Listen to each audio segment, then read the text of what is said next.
Ang nakaraan, tuloy-tuloy na ang paghahanda ng bawat teritoryo na masasangkot sa nalalapit na digmaan. Gumagawa na rin ng hakbang si Harold, samantalang si Amelia matapos na humingi ng tulong kay Harold ay gusto ring pabagsakin si Harold at mapalapit sa angkan ng Delphine. Ang ating bida naman ay nalalapit na ang pagdating ng mga dwarf na may malaking gagampanan sa nasasakupan ng ating bida. Pagpapatuloy, hindi makeably ang tuwa sa mukha ni Ghislaine nang marinig niyang dumating na ang mga dwarf, bagamat hindi niya naiwasang magreklamo. Sa wakas, dumating din kayo. Tingnan nga natin kung ilan ang dinala ninyo para lang mapangatwiranan ang pagkahuli ninyo, sabi ng ating bida. Kamakailan, iba't ibang maliliit na problema ang patagang nagpapahuli sa kanilang schedule. Sadyang sinikap niyang maging mahigpit sa itinakdang oras mula pa sa simula, isinasaalang-alang na ang mga ganitong klaseng pagkaantala. Ngunit dahil napakahalaga ng oras, lalo siyang naiinis sa dumaraming balakid. Agad siyang sinalubong ng mga slave trader o mga ngalakal ng alipin. Matagal-tagal din tayong hindi nagkita, mahal na kamahalan. Bumati ang slave trader, na may malinaw na bakas ng pagod sa mukha. Dahil sa mataas na halaga ng mga alipin, halos hindi siya nakatulog sa buong biyahe, at nananatiling balisa ang kanyang mga ugat. Dagdag pa rito, patuloy na ginagambala siya ni Ghislaine tungkol sa kanilang pagdating, na halos ikababaliw na niya. Gaano pa kaya niya tayo pipilitin sa susunod na pagkakataon? Hindi pa ito ang katapusan ng kanilang transaksyon. Sa isip pa lang naguguluhin siya ulit ng kamahalan kapag dinadala na niya ang natitirang mga alipin, para na siyang hihimatayin. Matapos saglit na kilalanin ang pagbati ng slave trader, dumiretso si Ghislaine para siyasatin ang mga dwarf. Hindi bababa sa 100 aliping dwarf ang naroon. Sa kabila ng kanilang maliit na pangangatawan, matatag, at maskulado ang kanilang mga katawan, at seryoso ang kanilang mga mukha. Ang slave trader, na nagsalita na may halong pag-aalala, ay nagtanong, ngunit makokontrol mo ba talaga sila? Ang mga dwarf ay hindi lang gumagamit ng martilyo para sa paggawa ng bakal. Sa dami nila, maaari itong maging mapanganib. Sa ngayon, ang lahat ay may posas at kadena. Ngunit para mapagsimula sila, kailangan nilang alisin ang mga ito. Iyon ang inaalala ng slave trader. Kung marami sa mga dwarf na ito ang gagamit ng mga armas at manlaban ng sabay-sabay, malaki ang posibleng pinsala. Ngunit tinanggal lang ni Ghislaine ang alalahanin na may walang pakialam na ekspresyon. Ayos lang. Kami na ang bahala. Tumingin-tingin ang slave trader, sinusubukang unawain ang kumpiyansa ni Ghislaine. Ibig ba niyang sabihin na kokontrolan niya sila gamit ang mga puwersa ng kabahayan? Ngunit ang tanawin na bumati sa slave trader nang tinitingnan niya ang mga Fenris Knights ay lubhang nakakabahala. Iyon ay dahil nakita niya na ubo ng ubo ang mga knight ng ating bida, at ang mga itsura ay mukhang ilang hinga na lamang ay babagsak na. Napakapayat nila, na parang mga kalansay, na tila nahihirapan silang magbuhat ng armas. Ang ilang kabalyero ay walang tigil na inuubo, ang kanilang pagod ay labis na nagdulot sa kanila ng pagdurugo ng ilong. Lahat sila ay tila may sakit. Ang tawagin silang puwersang panlaban ay isang kalokohan, mas mukha silang pasyente sa isang ospital. Ito ang mga nakikita ng mga mangangalakal sa puwersa ng ating bida, bagay na nagpapaalala sa kanila kung makokontrol ba talaga ni Ghislaine ang napakaraming dwarf. Ang kamahalan ba rito ay isang necromancer? Tanong ng mga ito, dahil mukhang mga patay na ang mga tauhan nito. Kung kinuha niya ang mga bangkay mula sa mga libingan at binuhay ang mga ito, ganito mismo ang magiging resulta. Sa ganitong estado ng mga puwersa ng kabahayan, naramdaman niya na kayang-kaya kontrolin ng sarili niyang mga mersenaryo ang buong teritoryo. Magkakaroon pa ba ako ng pera? Nanganganib na ba ang lugar na ito na gumuho? Nangangamba, dali-daling nagtanong ang slave trader. Mahal na kamahalan, handa na ba ang bayad? Oh, syempre. Hindi ako lumiliban sa pagbabayad. Kumpiyansang sumagot si Ghislaine, na kinawayan si Claude. Binuksan ni Claude ang isang malaking kaban, at inihayag na punong-puno ito ng mga gintong barya. Mabilis na kumuha ng ilang barya ang slave trader upang kumpirmahin ang kanilang pagiging tunay, pagkatapos ay inilulan ang kaban sa kanyang karwahe. Mabuti, kung gayon, aalis na ako. Sige, huwag ka munang lalayo. At sa susunod, gusto kong mas mabilis ka. Oo, syempre. Pupunta ako ng pinakamabilis na makakaya ko. Sumagot ang slave trader na may tunay na sinseridad. Sa pagtingin sa kanyang tinatawag na mga kabalyero, malapit nang bumagsak ang kabaayang ito. Sigurado iyan, kahit si Marquez ng Brantford ay hindi magagawang protektahan ang isang teritoryo tulad nito. Mas mabuting tapusin ko na ang mga transaksyon at kunin ang natitira kong kabayaran bago pa man may ibang teritoryo na kumontrol. Pag-aalala ng mga mangangalakal. Gayunpaman, si Ghislaine ay isang mahalagang kliyente, kaya nag-alok siya ng huling payo bago umalis. Ang mga dwarf ay may malaking pagmamataas. Sila ay teknikal na mga alipin, ngunit hindi mo dapat sila tretuhin ng walang ingat, naiintindihan mo ba? Tumango si Ghislaine bilang pagsang-ayon. Alam ko, sila ay kilalang mahirap pamahalaan. Kailangan mong bigyan ng pansin ang kalidad ng kanilang mga pagkain at magbigay ng patuloy na supply ng alak. Sila ay napakapihikan na nilalang, bihira silang magtrabaho kung hindi sila nasisiyahan. Habang ang mga dwarf ay legal na inuri bilang mga alipin, kahit ang mga maharlika ay hindi sila hinahawakan ng walang pakundangan. Bagamat ang ilang masasamang individual ay maaaring hawakan ang kanilang mga pamilya bilang hostage at tretuhin sila ng malupit, mas gusto ng karamihan na manatili sa kanilang magandang kalooban. Hindi lang ito dahil sa kanilang mataas na presyo.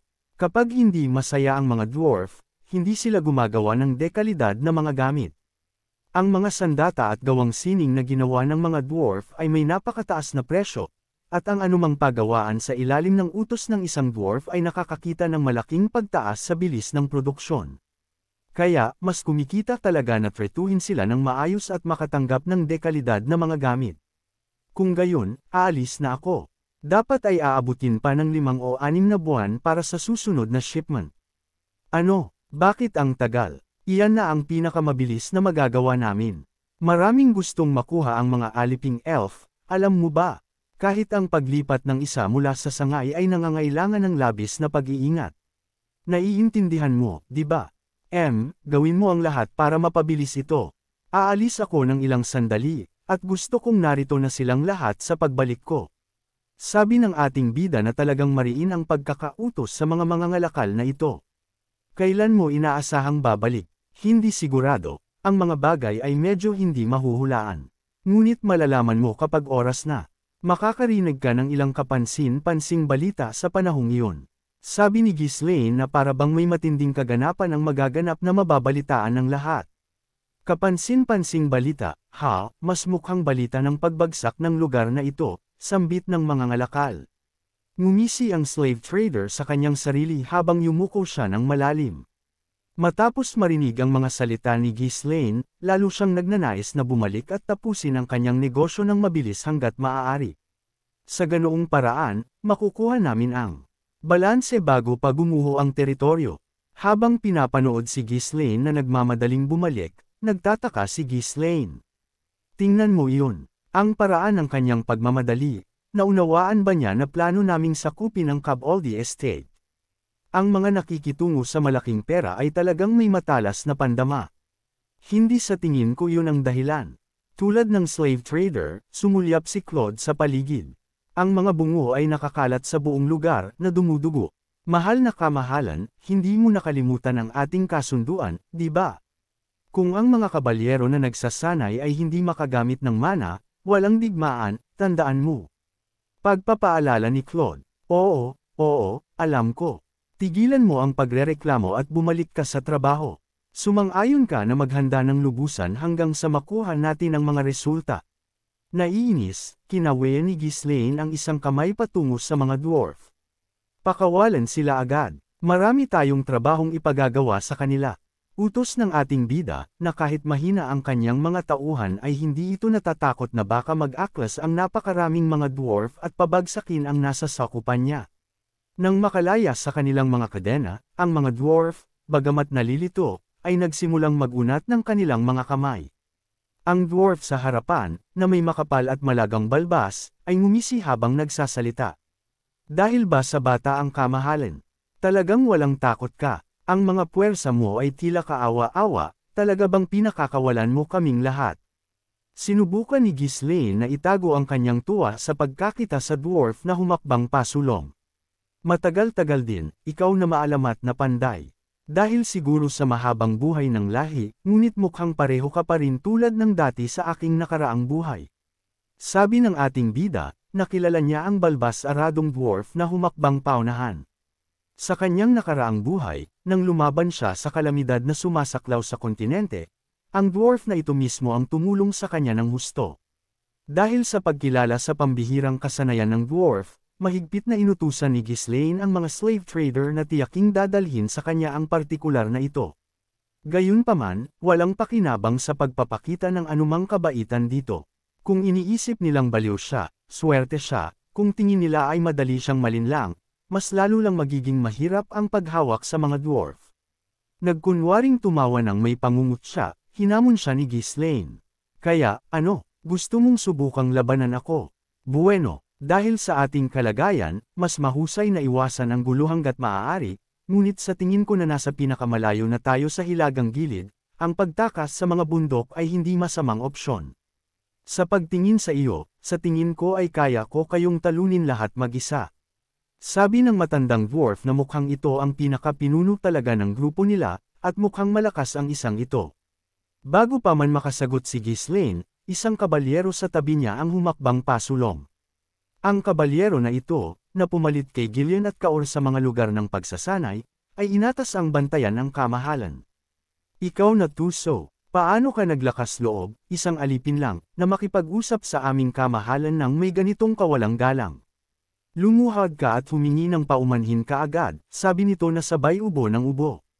Ang kabalyero, isang dating mersenaryo, ay nagsimulang magubo ng dugo at bumagsak sa kanyang tuhod bago pa man niya matapos ang kanyang sinasabi. Sa paghahangad na ipagmalaki ang kanyang bagong natagpuang estado bilang isang kabalyero, ang kanyang katawan ay malinaw na hindi pa handa para sa gawain. Ang mga dwarf ay nanatiling tahimik, hindi makahanap ng mga salita. Ang kabaayang ito ay tila lubhang kakaiba. Pagtataka ng mga ito na parabang mga baliw raw ang tingin nila sa mga nakatira rito lalo na ang kamahalan. Bumantong hininga si Ghislaine, at kinusot ang kanyang mga sentido. Dalhin siya at hayaan siyang magpahinga. Habang dinadala ang kabalyero, nagpatuloy si Ghislaine sa pagsasalita na parang walang nangyari. Alam mo na walang saysay ang pagtakas, di ba? Sa sandaling kumalat ang balita na nakatakas ang mga alipin na hindi tao, walang tigil kayong hahabulin ng mga slave trader. Hindi ba mas mahusay na manatili rito ng comfortable? Hindi mali ang mga salita ni Ghislaine. Ang kontinente ay matagal nang naging teritoryo ng tao.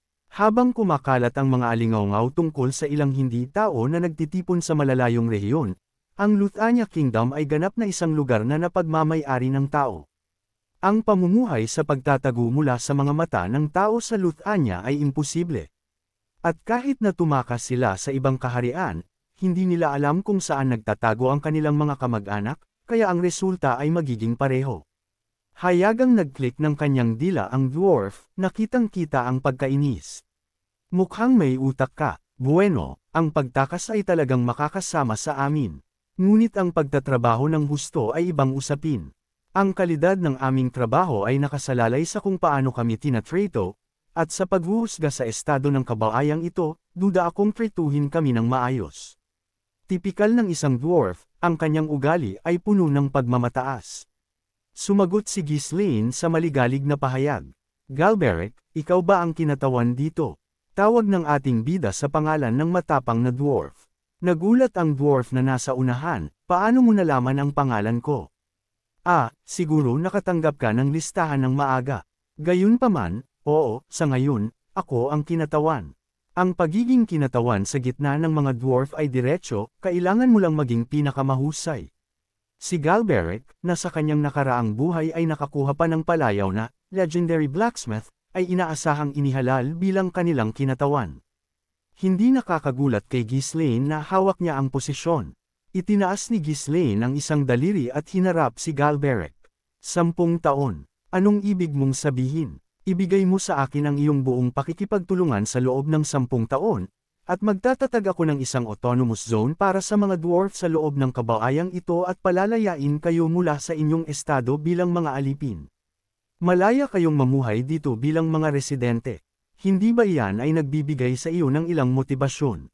Sabi ng ating bida na napakaganda ng plano nito sa mga tulad na alipin ng mga dwarf, na magkakaroon sila ng sarili nilang lugar at tahanan na matatawag. Ito ay isang alok na hindi pa naririnig. Ang pagpapalaya sa mga dwarf na binili sa isang malaking presyo ay hindi isang maliit na bagay. Dagdag pa rito, ang pangako na palayain sila pagkatapos lang ng 10 taon ay pambihira. Para sa mga dwarf, na nabubuhay ng mas matagal kaysa sa mga tao, ang isang dekada ay isang maikling panahon lamang. Ito ay walang dadang isang kaakit-akit na proposisyon para sa mga dwarf na nagtitiis sa buhay bilang mga alipin. Gayunpaman, si Galberic ay ngumisilang sa panukala ni Ghislaine. Nagpaplano ka ba ng isang uri ng paggalaw para sa pagpapalaya ng alipin? Sa tingin mo ba ay posible iyan? Ako ang kamahalan dito, kaya walang pumipigil sa akin na gawin itong mangyari. Sa tingin mo ba ay hindi pa kami nakarinig ng ganoong matatamis na kasinungalingan mula sa mga tao noon? Hindi na kami naniniwala sa ganyang walang laman na usapan. Gayunpaman, kinuha ni Ghislaine ang matalas na sagot ng dwarf nang walang pakialam, na parang hindi siya nababagabag. Kahit na nagsisinungaling ako, ang pinakamasamang mangyayari ay walang magbabago mula sa kung paano ang mga bagay ngayon. Wala kang mawawala sa pagtitiwala sa akin. Narinig mo na ba na ang swerte ay pabor sa mga matatapang? Anong kalokohan? Walang kahihiyang sagot ni Ghislaine, ngumisi si Galberic at nagngalit ang kanyang mga ngipin. Huwag kang magsalita ng kalokohan. Kami ay mga alipin, naiintindihan mo ba?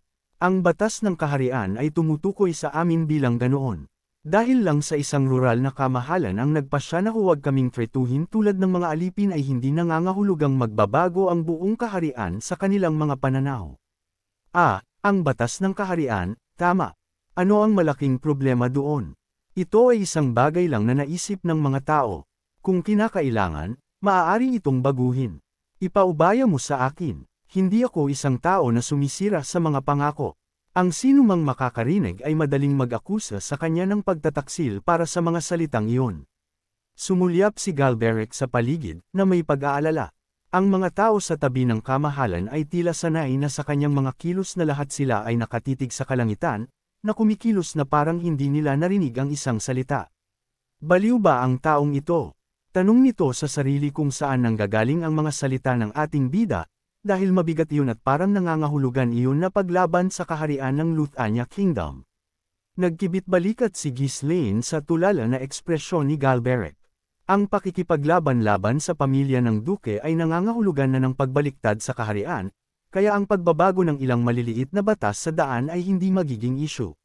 Siyempre, hindi ito isang bagay na mararamdaman mo ngayon, o hindi rin ito isang bagay na paniniwalaan mo. Kaya, hayaan mo akong mag-alok sa iyo ng isang bagay na maaaring mas kaakit-akit ngayon. Ano iyon? Hindi ka ba pagod na gumawa ng parehong mga bagay araw-araw?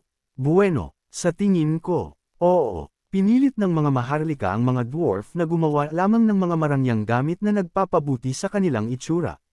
Para sa mga dwarf, na pinahahalagahan ang parehong sining at praktikalidad, ito ay walang iba kundi pagpapahirap. Maraming dwarf ang mas gugustuhin na maikulong sa mga workshop na nagpoproduce ng maramihang kagamitan para sa mga kabalyero at sundalo.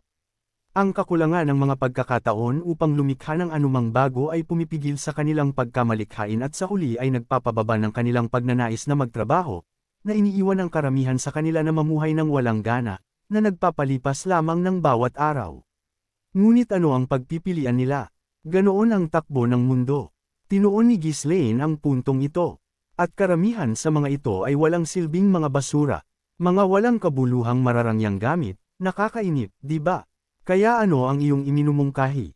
Na gumawa kami ng mga gamit sa halip na mga mararangyang bagay. Sumulyap si Galberic sa mga kabalyero na patuloy na nahihirapang tumayo sa kanilang mga paa. Bueno, mukhang kailangan nga nila ng mas magandang kagamitan. Ang paggawa ng mga sandata at baluti ay mas kanais-nais kaysa sa paggawa ng walang silbing mga palamuti. Ang panunood sa isang kabalyero na gumagawa ng pangalan para sa kanyang sarili na may dalang sandata na kanyang ginawa ay isa sa mga kagalakan ng pagiging isang artisan. Sa pag-iisip, isang mahina, mapait na ngiti ang lumitaw sa mga mukha ng ilang dwarf. Tumanggo ng ilang beses si Ghislaine. Siyempre, gagawa kayo ng maraming sandata. Ngunit hindi lang iyon. Kung hindi lang iyon, kung gayon ano pa. Kumatok si Ghislaine sa kanyang noo, at ngumiti. Ang aking ulo ay puno ng mga kagiliw-giliw na ideya. Mga bagay na hindi pa nakikita sa mundo ngayon. Masisiyahan kayo sa sandaling makita ninyo ang mga ito. Lumilipad na naman ang isip ng ating bida sa mga sandaling ito na nakita niya ang mga dwarf na ito. At mukhang ang pagsakop sa Kaboldi na puno ng mga bakal o iron ore at ang pagkuha niya sa mga dwarf ay mga konektadong plano ng ating bida.